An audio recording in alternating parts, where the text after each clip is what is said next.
Good morning students. आज के lecture में हम मोशन इस टॉपिक के बारे में पढ़ाई स्टार्ट करते हैं। Now what is motion? Motion is nothing but the change in position of object from one place to other place, okay, in a given interval of time. जैसे यहाँ पर एक डेफिनेशन दी, the change in position of object with respect to surrounding in given interval of time. जैसे कि object यहाँ initial position पर है, इन गिवन इंटरवल टाइम अगर ये पोजीशन चेंज करता है तो that body is said to be in motion. जैसे कि in regular daily life we see more examples of motion, जैसे कि flying birds, okay, moving car, then moving football etcetera, या फिर revolving object in a circle, okay. Now ये कुछ examples और ज्यादा कुछ एग्जांपल्स हम देख सकते हैं। To explain the motion concept और to explain the moving object we need to physical quantity, distance and displacement. जैसे यहाँ पर एक एग्जांपल हम डिस्कस करते हैं। Suppose object is placed at the origin O, okay, यहाँ पर डिस्टेंस कितना होगा? 0 होगा, so we can take it as reference point. Suppose in given time it moves from O to P1 position, then what distance it covers? It covers 20 meter distance, okay. When it moves to the position P2, it covers distance 40 meter. Now in this case distance is, suppose we consider particle moves from O to position P2, so यहाँ पर distance कितना होगा? It is 40 metre. And what about displacement? Displacement भी यहाँ पर होगा 40 metre, because distance का meaning आपको पता है, the length travel during the motion, the length of the path. तो यहाँ पर initial position O, final position P2, तो इनके बीच डिस्टेंस कितना होगा? 40 metre. And what is displacement? It is the shortest distance between initial position and final position. अब यहाँ पर इनिशियल पोजीशन है O, फाइनल पोजीशन P2, इनके बीच डिस्टेंस कितना है? 40 मीटर। तो यहाँ पर इस कंडीशन में देखिए, first condition, if object moves from O to position P2, okay, so distance हम यहाँ पर डिनोट करते हैं D और डिस्प्लेसमेंट को हम डिनोट करेंगे S, ओके। तो इस कंडीशन के लिए डिस्टेंस हो गया है 40 metre and displacement is equal to 40 metre. Suppose this object moves again from P2 position to P3 position, तो डिस्टेंस अब यहां तक मेजर करेंगे, ठीक है, एंड डिस्प्लेसमेंट भी यहां तक मेजर करेंगे। तो इस कंडीशन में, मतलब कौन सी कंडीशन? अब ये second, if object moves from O position to position P3, okay. अब यहाँ पर डिस्टेंस बताइए कितना होगा? O to P3 total distance 60 metre, right, और डिस्प्लेसमेंट कितना हुआ है?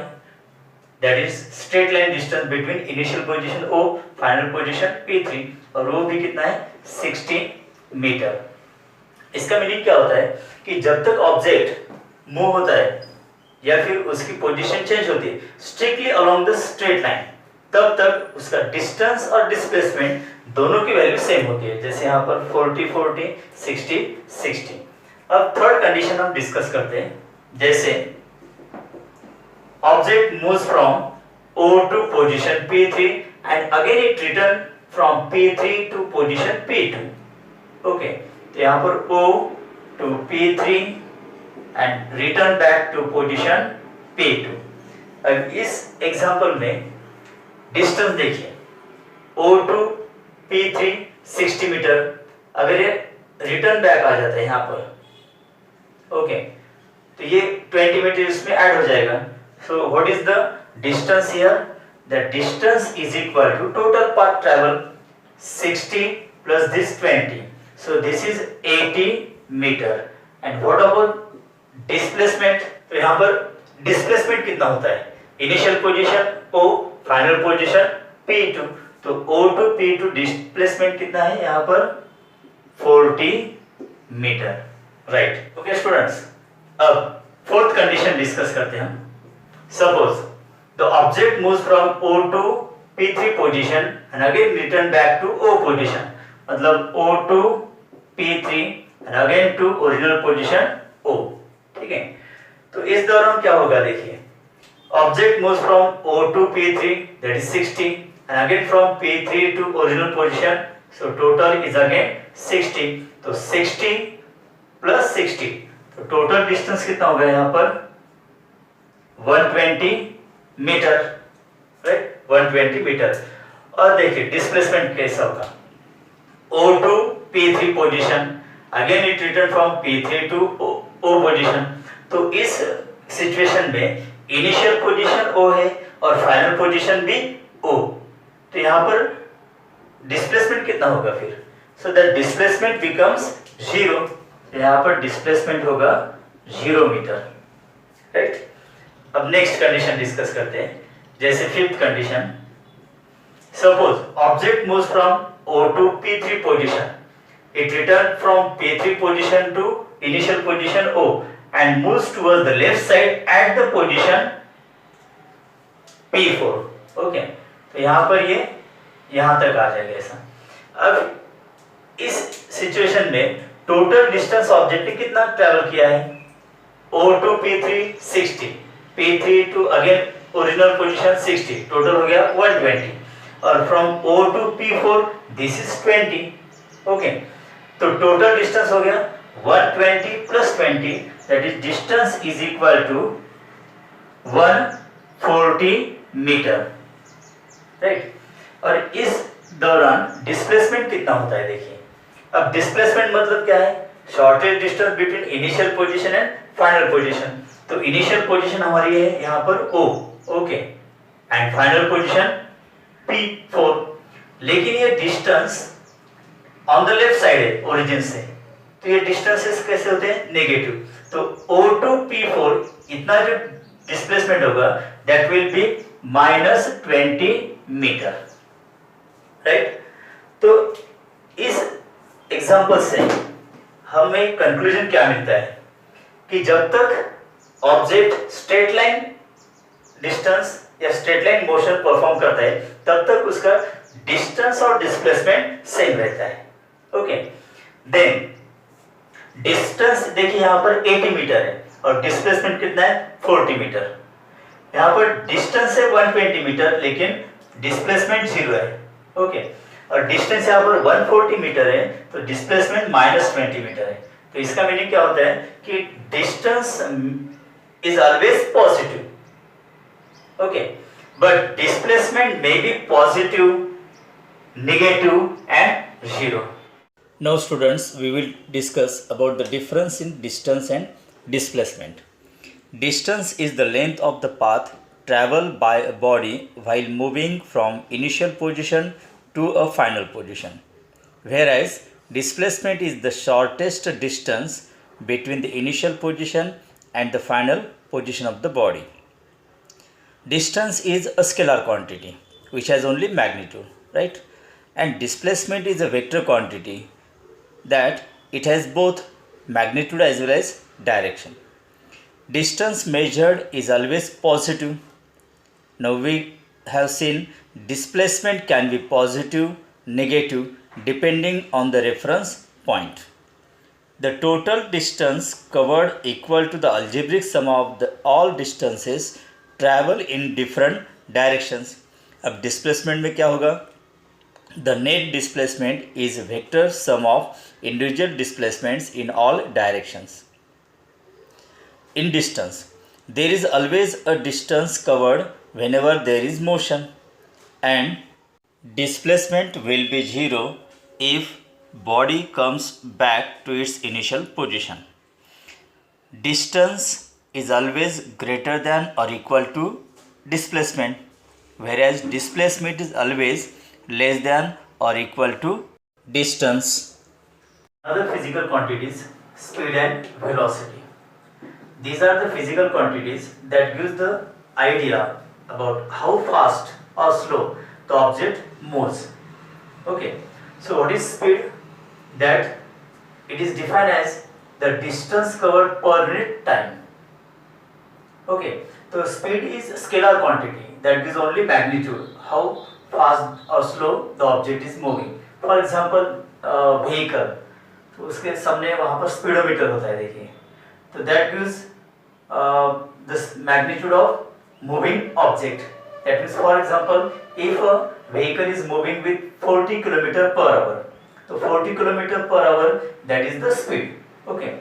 Now, if along with the speed, if direction is mentioned, that physical quantity is known as velocity, because velocity is vector quantity. Okay. So velocity की definition क्या होगी फिर? Displacement covered by the moving object per unit time. So यहाँ पर formula देखिए, speed का formula यहाँ पर है distance travel upon time taken for the distance travel. Similarly, velocity is defined as the displacement upon time taken. अब इस example से हम स्पीड और वेलोसिटी दोनों कैलकुलेट करते हैं. Okay, so consider object initially at origin of the number line. Okay, now when object moves from O to P1, that is by 20 meter in 1 second, then from P2 position to P3 position again in 1 second, and from P2 to P3 in the time of 1 second, and returning time भी उतना ही होगा, 1 second 1 second 1 second. Okay, अब first condition यहाँ पर just number 1, if object moves from O to position P2. Okay, अब देखिए initial position O, final position P2. अब इस दौरान पहले हम स्पीड कैलकुलेट करते हैं. तो स्पीड का फॉर्मूला क्या होता है? Distance travel upon time taken. तो O to P2 position 20 metre plus 20 metre, तो टोटल डिस्टेंस कितना होता है यहाँ पर ट्रैवल? 20 plus 20 that is 40. ठीक है, because O to P2 that is 40 divided by, अब टाइम कितना लगता है? 1 second plus 1 second that is 2 second. So this is 20 metre per second ना. Now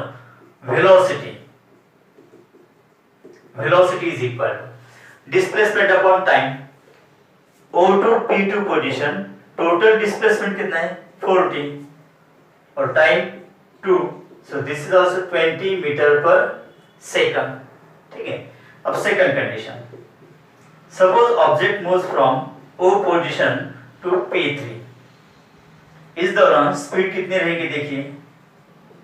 now total distance travel 20 plus 20 plus 20 that is total 60 meter divided by time 1 second 1 second 1 second, so total 3 second.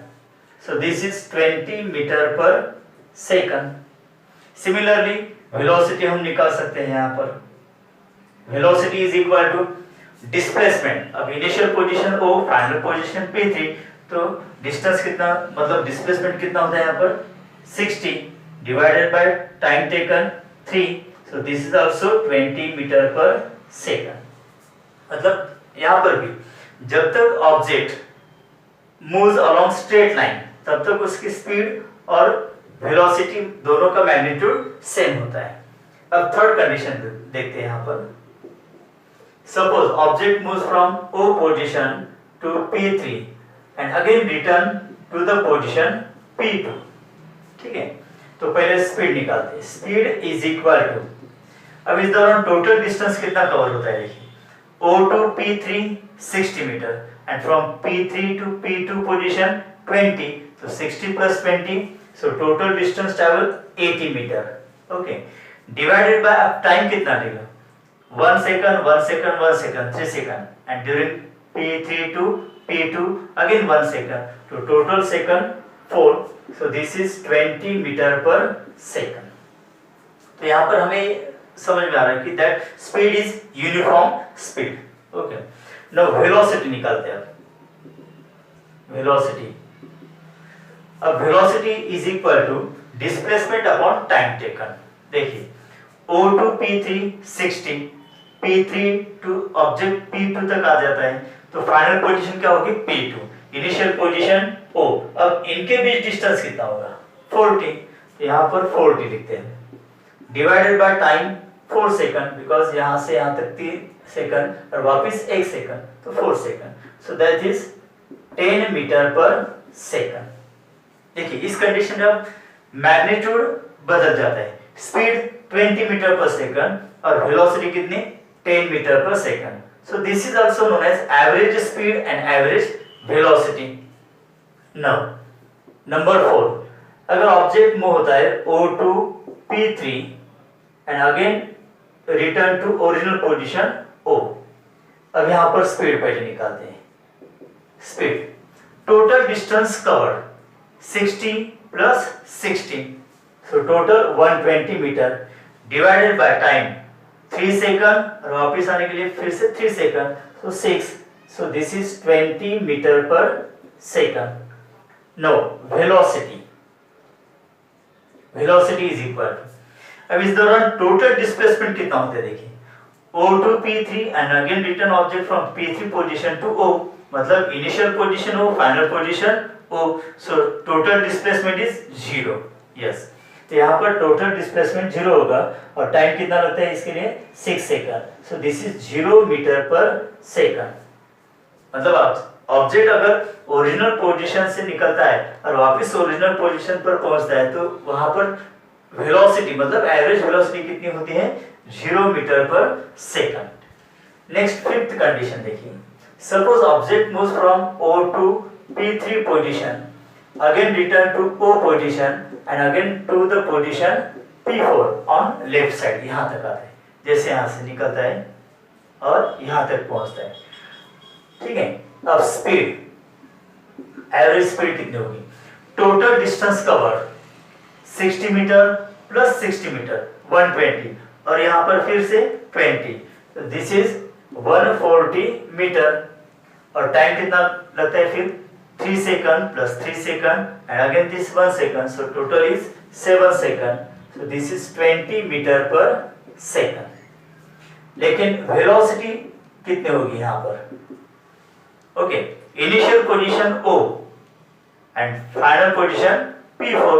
अब initial position और final position के बीच distance कितना होगा, अब ये left side की तरफ है, जब हम वेलोसिटी निकालते हैं या एवरेज वेलोसिटी निकालते हैं तो वहां पर डायरेक्शन जरूरी होती है, तो लेफ्ट साइड, इसलिए ये डिस्टेंस क्या होगा -20, सो -20 डिवाइडेड बाय, अब total time taken 3 second plus 3 second plus 1 second, so total is 7, this is minus, अब 7 से उसको डिवाइड करना है हमें, okay, -7 to the 14 carrying 60, okay, तो पॉइंट अगर देते हम तो 60 हो जाएगा।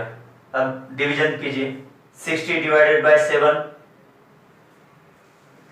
7 8 जा 56, okay, so this is velocity -2.8 metre per second.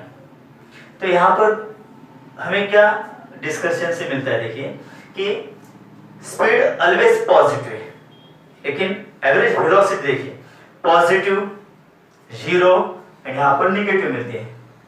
तो इस न्यूमेरिकल से हमें कुछ कंक्लूजन मिलता है, ओके, जैसे कि difference between average speed and velocity हम देखते हैं।